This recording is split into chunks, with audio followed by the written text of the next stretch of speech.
Welcome to Puyallup Public Library's podcast, Shush with Debi, where we interview and connect with people of the library, city, Puyallup businesses, and the community. I am Debi. I work here at the library as outreach technician, where I mostly do outreach, but I really do a little bit of everything. I am super excited to welcome our fabulous guest, Michelle Price. Welcome, Michelle. Thank you for having me, Debbie. Oh, I'm so excited for having this talk together. Let's get started with the first couple questions that I ask every guest. And the first one is, tell our listeners who you are and a little bit about yourself. Awesome. Well, my name is Michelle.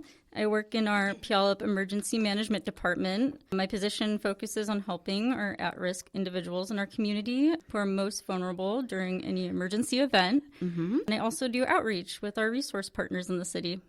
That is so cool, and that's how we met. Oh, I love it. The next one is, tell me about your connection to Puyallup and the Puyallup Library. So my role with the library, as you know, is our outreach collaboration and resource sharing. So we're very fortunate to have you guys. Our library here is amazing, and the staff is amazing, really focused on helping the community, and it's a great space for us to hold events. Our library staff has just been so great about sharing things that we can bring in. And so this is a priority spot for us to come and do some resource sharing. I love that. And I love what you do and the team that you're part of.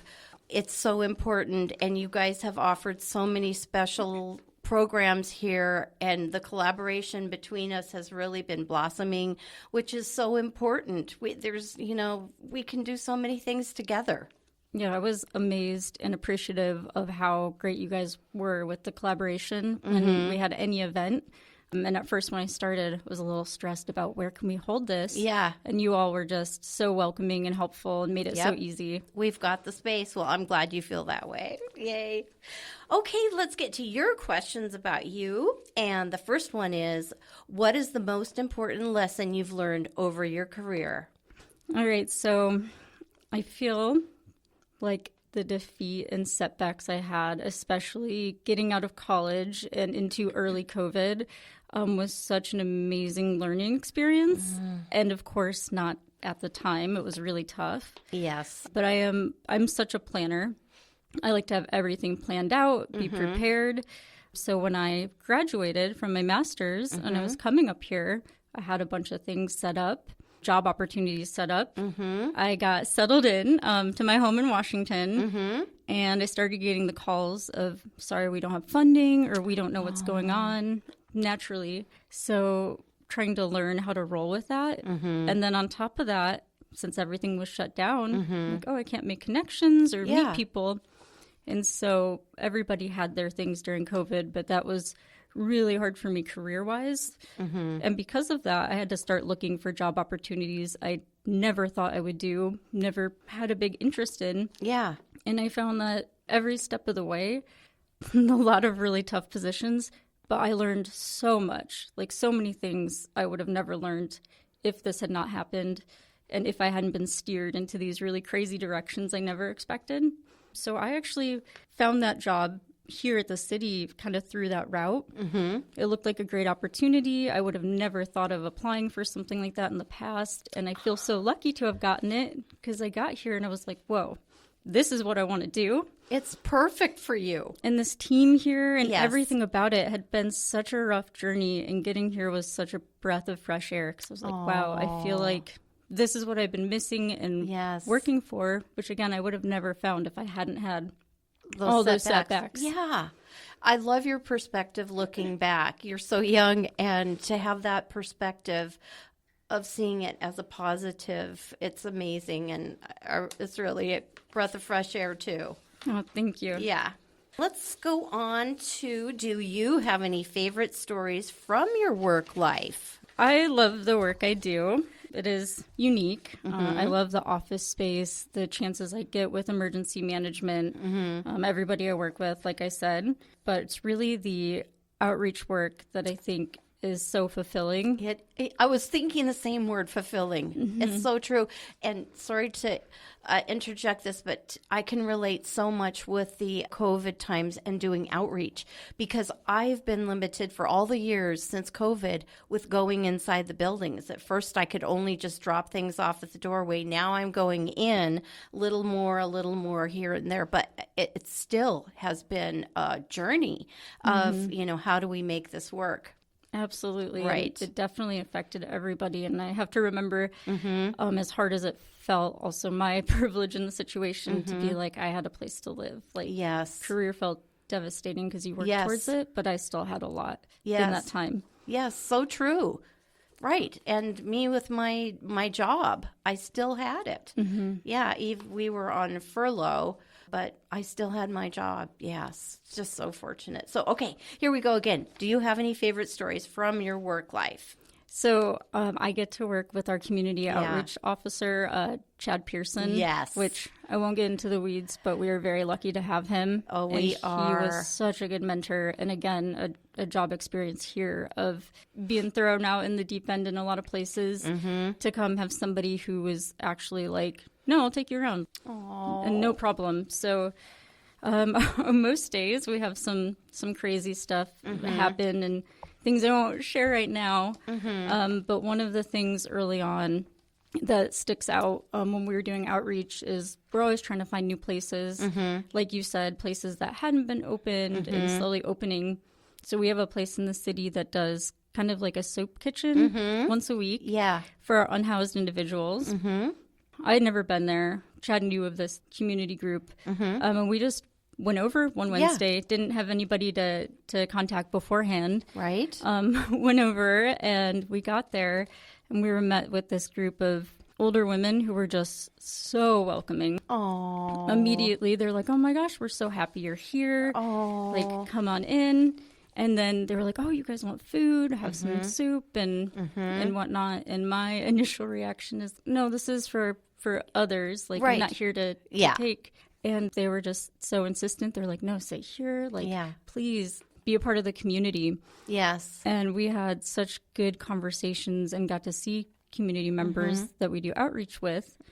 And as we were talking to them, the woman who runs it made a comment about how unique and special it was that Chad and I were there to eat with these community members that are at risk. Yes. And she said something I hadn't thought of, but apparently a lot of folks aren't maybe comfortable to do that, to eat with that community, which had never crossed my mind. Right. And so I kind of told you there's not a way to like brag about us going and doing that. It was more, wow, like reflecting on my ignorance of these actions in the community that are impactful and the people who make it happen. Yes. And the people around us who are suffering in these positions that are so much more aware of their status in society than I really gave them credit for. Right. And it was heartbreaking and eye-opening, but also such a cool experience. And now we go, every few weeks when we can go back and you stop in.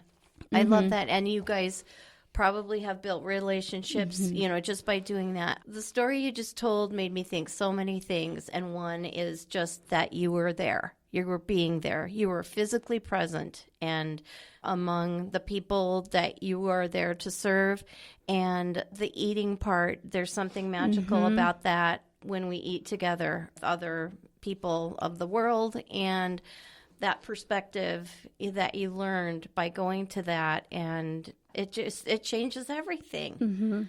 That's amazing. I think that communal eating too, and with some classes I've taken in global studies, we talk about food is so entwined in humanity, our cultural practices. So something about sharing a meal is super important. And then also being there, because I think with COVID, we all, did work from afar. Yes. And that really taught me how important it is. We can do a lot of the work, but physically having those interactions and being there has so much of a bigger impact. I agree 100%. We can do a lot on the computer, but yeah. Oh, that was wonderful. And I have to say, you and Chad are the dynamic duo. And I plan to have you both on this podcast together as a team one of these days. So, Debbie, yeah. I adore you. I question your sanity with this. Chad and I joke about doing like a radio show, and then we're like, nah, we want to keep our jobs. Like, Yeah. Oh, no. We're going to make it happen. oh, thank you. All right. Here we go with what have been some of the happiest moments in your life? All right. It's Okay. like I mentioned, don't want to be cliche, but Yeah.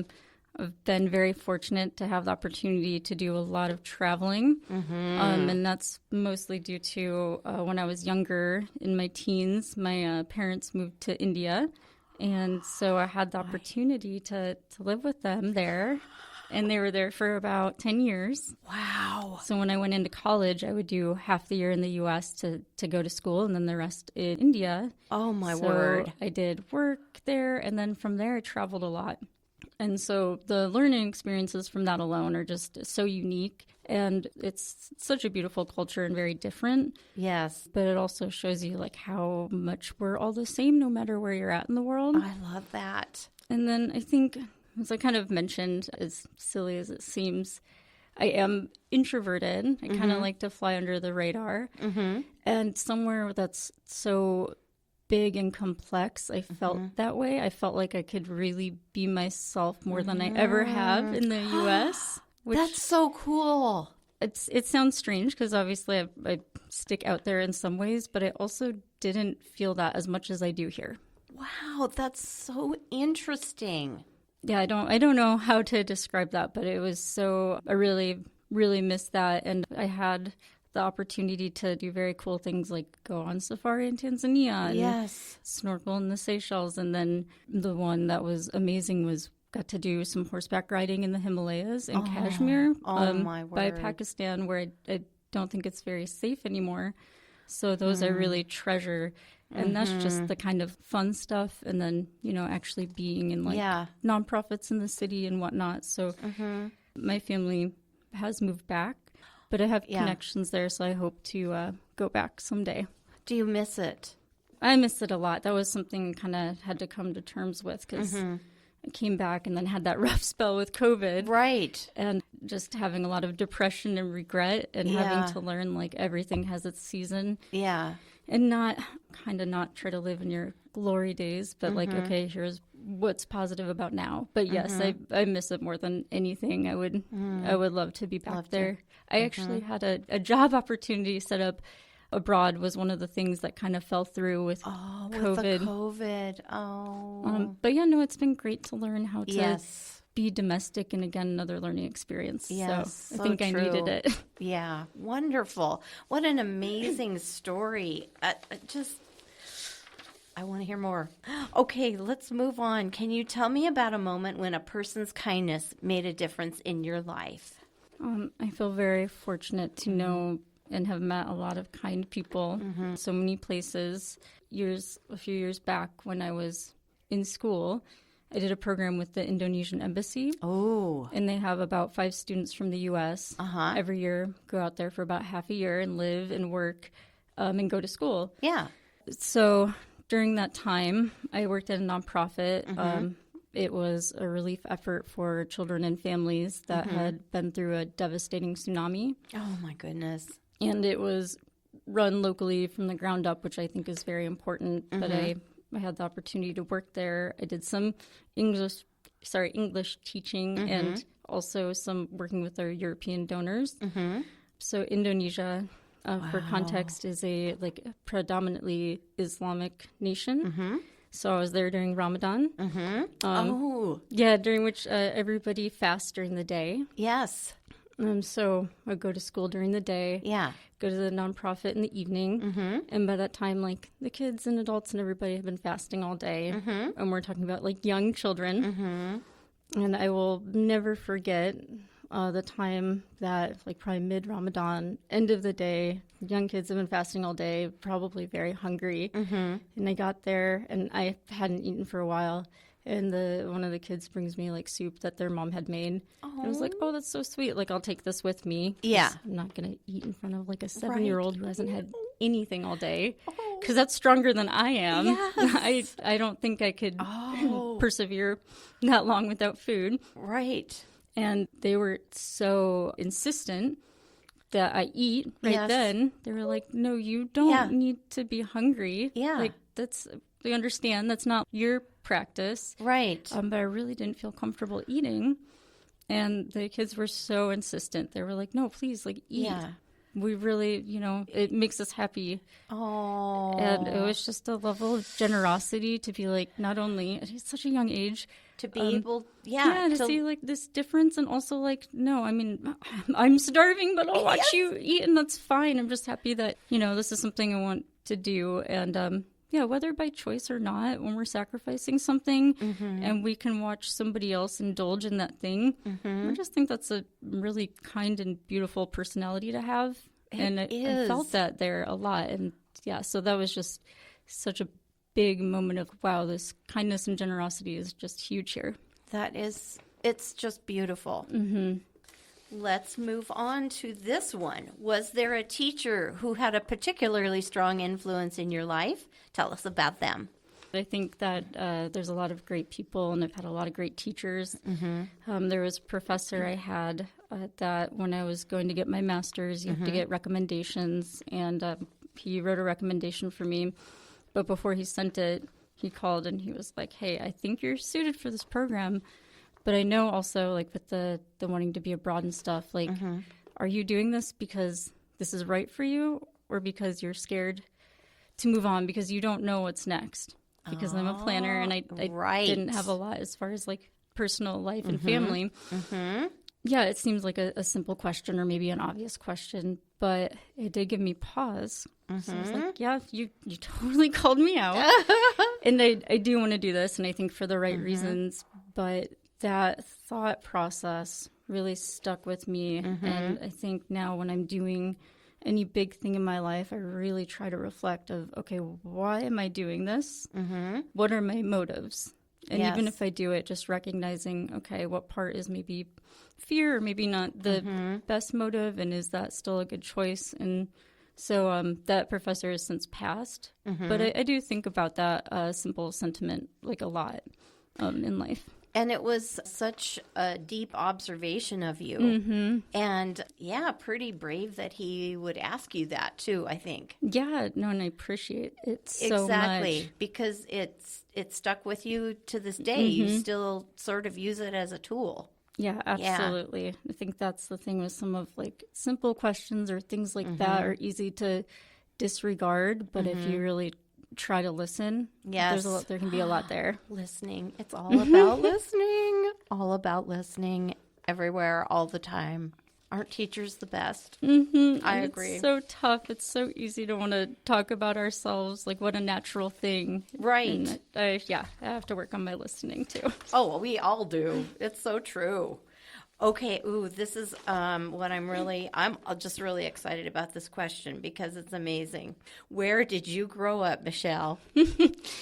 So I've moved a lot. I was born and raised in the Midwest, in Michigan, which the Midwest is a different breed. And where I was at was kind of more northeastern, trees, lakes, urban areas. Gotcha. Not what you think of the Midwest. But just such a nice people. Yeah, right. And there's kindness everywhere, but it's just such a in-your-face.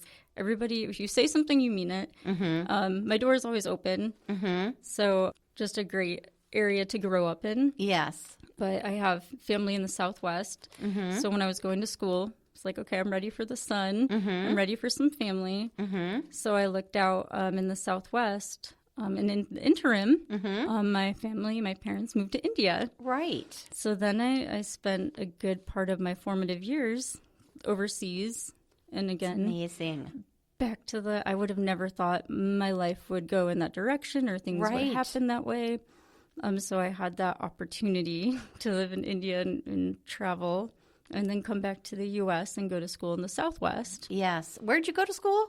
So I went to University of New Mexico for my undergrad. I came over to Arizona for my graduate degree because they had a program there. And then when I graduated, I had plans set up, and had looked at Washington, and that's how I ended up here. It's just so cool and amazing. Were your parents in Arizona or? I just had some, like, my father's family was out gotcha. there. Okay. Because they were still in India when I started school. Gotcha. Okay. And yeah, I think that was the whole, like, man, every time I have a plan or a thought that this is what's going to happen, and when I think into the future, I would have never imagined this trajectory or these places I would live. Yeah. And vastly different, even for the U.S. True. Like, such a big country with different cultures. So True. culture hopping in the U.S. and climate, and then, overseas. And yeah. It's wonderful. How do you like Washington? I'm being recorded. Washington, like everywhere, has many beautiful things. Yes. I had a rocky start here, of course, so I try to be mindful of that. People are different, especially when I worked in the Seattle area, and I try to find the beauty in that. I struggled coming from the Midwest, trying to figure out what was genuine, and finding that was not, most of the time, not the case when people would say things. And then I got used to the sun. Yeah. So, of course, the weather is different. Yes. So, yeah, just getting used to different personality types. Moving down to Pierce County, when my husband and I moved to Tacoma, I liked it a lot better, and it warmed up to Washington a lot more. Yeah. And we're very outdoorsy with our dogs, so that helps. Yeah. So it has grown on me. Yeah. I don't know if it's my forever home, but we're here now, and there's some great things. Yeah, that's wonderful. So many people find it more, like I talked to somebody yesterday that said it's not always raining, it's not, because they hear, that all there is rain here. And so it's kind of nice when people, get to realize that it's not. Totally. I've noticed that with the weather. It's the same as the Midwest, just warmer. So the snow is rain. It's not as bad as people make it out to be, I feel. Yeah. Well, this has just been so lovely. I feel like I could ask you so many more questions, but we should probably wrap it up here pretty quick. I just want to say, before I ask you the last couple questions, that what you do for the city and the community is just so amazing, and I'm so thankful that I've gotten to meet you and work with you. Michelle, you're just amazing, and your story and your outlook on life and education and truth and all the beautiful stuff. I just appreciate it so much. So, yeah, this has just been really lovely. So here is a fun question to ask every guest that I have. Do you have any books or films you would like to recommend, and why? First, I just want to say thank you. Yes, you're welcome. You guys made my time here so meaningful, and I really look up to you all. Oh. But books and films, I picked a bit of a cop-out, but it is the truth. Okay. I love movies. I love Too. reading. I do too. So anytime I read something I enjoy or see a movie I enjoy, that becomes my favorite. Me too. I'm the same way. It depends on the time of year too. Yeah. My favorites. So I truly mean like whatever was last, movie or book. Yeah. I have my guilty pleasures. Yes. And then, some solid ones. But really, it's whatever I've seen or read last. Yeah. In you the love time it all. of year. I love that. Open-mindedness. Okay, here's the last question. Are there any questions that you wish I'd asked, and anything else you would like us to know? I'm not trying to just be flattering, but I think your questions and your personality with asking are so great because they really make you think. And good. Like I said, everybody at some level, I think it's easy to talk about ourselves. Right.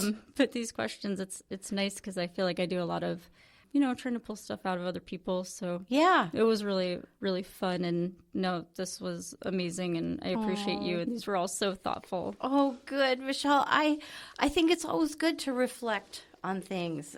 And you're so young. You're so deep for your age. You've just come such a long way, and you have a lot of experience, and it's wonderful. Well, thank you for saying I'm young. Yes. Now you're trying to flatter me. Well, thank you so much, and thank you for being part of this community and the city, and thank you for everything you do, and thanks for being on Shush. Oh, thank you so much, Debbie. Okay. Bye-bye.